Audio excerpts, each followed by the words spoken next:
Je, umewahi kujiuliza ni nini hujificha nyuma ya nguvu anayotumia mchungaji kukuombea? Frank aliamini amepata mlango wa baraka alipoanza kufanya kazi na Nabii Joshua, lakini hakujua kuwa kila picha aliyokuwa anaipiga ilikuwa inasogeza karibu dakika zake za mwisho. Leo nitakusimulia kisa cha Frank, kisa kitakachokufanya utafakari mara mbili kabla ya kuhudhuria tu kanisa lolote. Karibuni kwenye simulizi za kutisha, na leo tunashuka na simulizi ya Frank, mpiga picha mtanashati wa jijini Dar es Salaam, aliyenaswa kwenye mtego wa madhabahu. Kabla hatujaanza, subscribe na ubonyeze kengele ili uwe mmoja wa familia hii inayopenda simulizi zenye mantiki na mafundisho. Karibuni. Frank alikuwa kijana wa kawaida anayeishi Tabata. Kazi yake ilikuwa kupiga picha kwenye sherehe ndogondogo. Siku moja, alipata simu ambayo aliamini imetoka mbinguni. Nabii Joshua, mmoja wa watumishi wenye ushawishi mkubwa, alihitaji mpiga picha wa kudumu. Frank alihama kutoka kwenye vumbi la Tabata na kuanza kuishi kwenye viyoyozi vya Masaki. Alipewa kila kitu: gari, suti na mshahara usio na mfano. Nabii Joshua alikuwa mkarimu, akiongea kwa sauti ya upole na unyenyekevu. Lakini ndani ya mwezi mmoja, Frank alianza kuona vitu ambavyo havina mantiki. Kila baada ya ibada ya Jumapili, Nabii Joshua alikuwa anajifungia ofisini kwake na kutoa amri kuwa asisumbuliwe na mtu yoyote kwa saa 3. Siku moja, Frank alipokuwa akipanga vifaa vyake karibu na ofisi hiyo, alisikia sauti. Sio sauti ya nabii anayesali, bali sauti ya kitu kikikwaruza sakafu na harufu nzito ya kitu kama nyama iliyooza ikitokea ndani. Frank alipojaribu kumuuliza msaidizi wa nabii, alijibiwa kwa ukali. Frank, wewe fanya kazi yako. Mambo ya kiroho hayahitaji akili yako. Maisha ya Frank yalianza kubadilika, lakini si kwa baraka, bali kwa hofu ya kupoteza kile alichokipata. Nabii Joshua alikuwa mjanja. Alijua Frank ameanza kuwa na mashaka. Siku ya Jumanne, saa 7 usiku, nabii alimpigia Frank simu. Sauti yake ilikuwa ya upole na huzuni. Frank mwanangu, naomba unisamehe kwa ukali wa wasaidizi wangu. Leo saa 8 usiku, ninaenda kufanya maombi ya mwisho kwa ajili ya yule mwanamke uliyemwona anaumwa sana. Nataka upige picha za ushahidi wa uponyaji wake, ili kesho asubuhi ulimwengu uone ukuu wa Mungu na kinywa cha maadui zangu kifungwe. Ni wewe tu na kuamini, Frank. Hapo ndipo Frank alipoingia kwenye mtego. Hakuenda kwa sababu ya tamaa tu, bali alikwenda kwa sababu alihisi nabii ameniamini. Alitaka kuthibitisha kuwa mashaka yake ya awali yalikuwa makosa. Alibeba kamera yake, akiamini anaenda kurekodi muujiza wa karne. Frank alifika kanisani. Geti lilikuwa wazi nusu. Masaki ilikuwa kimya na upepo wa bahari ulikuwa unavuma kwa sauti ya filimbi ya ajabu. Frank aliingia ndani ya kanisa. Taa zilikuwa zimezimwa, lakini kule madhabahuni kulikuwa na mwanga wa mishumaa ya njano. Harufu ya udi ilikuwa imezidi kiasi cha kumfanya Frank asikie kichefuchefu. Frank aliona nabii amepiga magoti, akionekana anasali. Lakini aliposogea karibu na kuangalia kupitia kioo cha kamera ambacho kinakuza mwanga, aligundua Nabii Joshua hakuwa anasali. Alikuwa ananong'oneza maneno yale yale yaliyokuwa yameandikwa kwenye lile duara lekundu sakafuni. Mwanamke yule hakuwa amezimia kwa ugonjwa. Alikuwa amefungwa kamba nyembamba za hariri ambazo kwa mbali huzioni. Frank aligundua kuwa hiki hakikuwa kipindi cha maombi, bali ulikuwa ni uhamisho wa nyota. Nabii alikuwa anachukua utukufu wa yule mwanamke na kuutia kwenye pete yake ya dhahabu. Frank alistuka, mkono wake ukatetema. Katika hali ya kutaka kuzima taa ndogo ya kamera, tally light, isionekane, kidole chake kiliteleza na kugonga kitufe cha flash.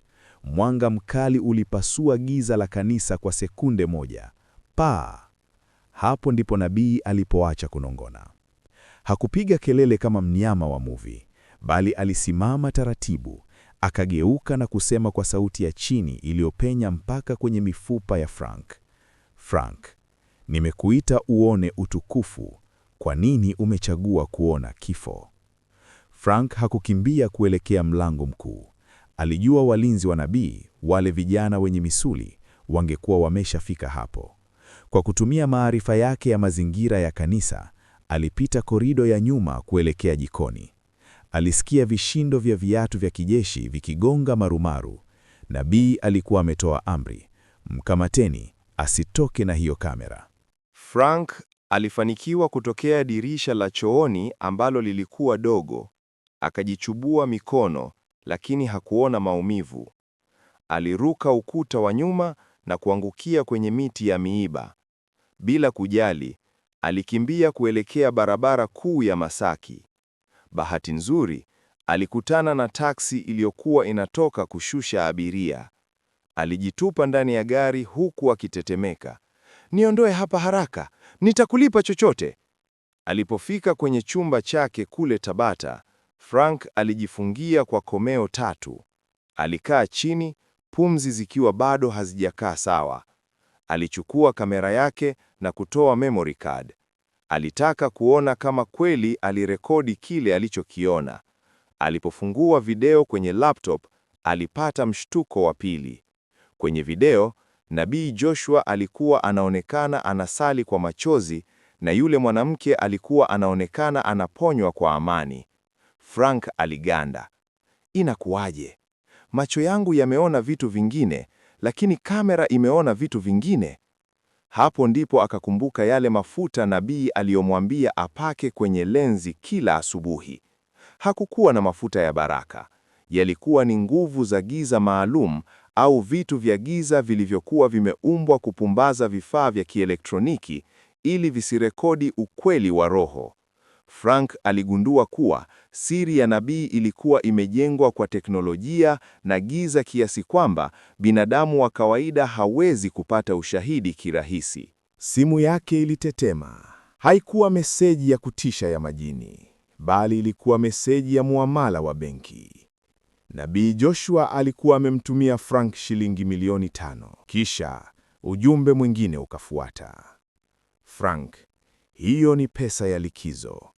Pumzika kwa muda.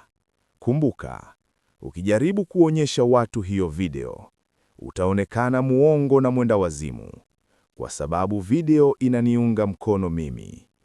Kaa kimya, uishi. Frank alitazama ile pesa, kisha akatazama ile video. Alijua nabii amemshinda. Huwezi kupigana na mtu anayemiliki ukweli na uongo kwa wakati mmoja. Siku iliyofuata, Frank aliuza vifaa vyake vyote. Akahama Dar es Salaam na kurejea kijijini kwao kuanza maisha ya ukulima. Hakusema neno kwa mtu yoyote, lakini moyoni mwake alijua, si kila muujiza unatokana na imani. Mingine ni nguvu ya giza iliyofungwa kwenye suti nyeupe. Ndugu msikilizaji, kisa cha Frank kinatuachia swali moja kuu. Je, tunakimbilia kwenye nyumba za ibada kutafuta Mungu, au tunakimbilia kutafuta suluhisho na haraka la matatizo yetu? Nabii Joshua hakumuua Frank kimwili, lakini alimuua kisaikolojia.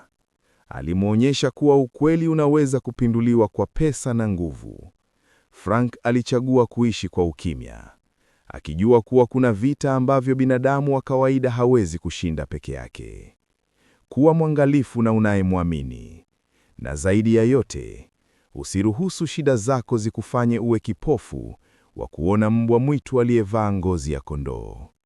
Asante kwa kuwa nami tangu mwanzo wa simulizi mpaka mwisho wa simulizi. Tukutane tena wiki ijayo kwenye simulizi nyingine yenye kusisimua na kufunza. Usisahau kusubscribe na kushare kisa hiki. Kwaheri.